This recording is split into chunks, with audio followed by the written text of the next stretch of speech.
Pete Townshend never cared about being the fastest, never sat backstage counting notes, measuring himself against whoever was playing down the road. Half the time, he was just hoping he hadn't smashed another guitar he couldn't afford to replace. But certain players stopped him cold, not because of their speed or their technique, but because of something harder to name, something that made the whole room shift the moment they touched the strings. He came up during a remarkable era for guitar players. London in the 60s was overflowing with them. You'd walk into a club and hear sounds that hadn't existed 6 months earlier. Then someone would arrive from America, and everything you thought you understood would need rethinking. And guitarists, he'll tell you, are far too proud to admit when someone genuinely frightens them. But they notice. They always notice. Eric Clapton was impossible to ignore.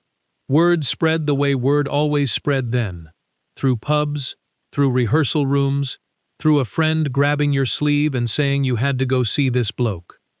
What struck Townshend about Eric wasn't the volume or the showmanship. It was the control, the stillness. Eric could plant himself on a stage and let the guitar do everything. A few notes in, and you knew exactly who was playing. That kind of individual voice, that's not something you can learn by practicing scales. Very few musicians ever find it at all. Jimmy Page was a different kind of player entirely. Even before Led Zeppelin, his name was everywhere in London's studio world.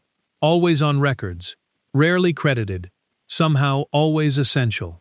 What Townshend admired was how Page understood the guitar the way an arranger understands an orchestra.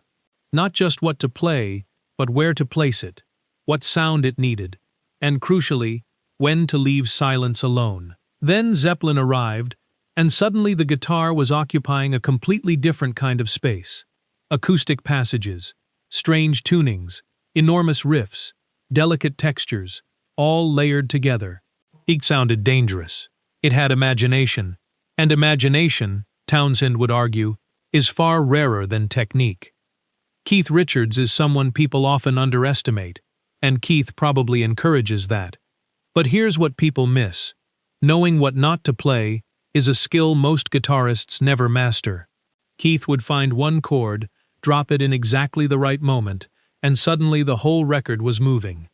There's a looseness to his playing, but underneath it is an extraordinary sense of time and placement. You can copy his tuning, buy the same guitar, learn the riff note for note, and still not sound like him. Because the real thing Keith does lives in the space between the notes. Jeff Beck was frightening in a different way. With most great guitarists, if you listened closely enough, you could follow the logic. With Jeff, you often couldn't. He seemed to have his own private language with the instrument, sounds that didn't behave the way guitar sounds were supposed to.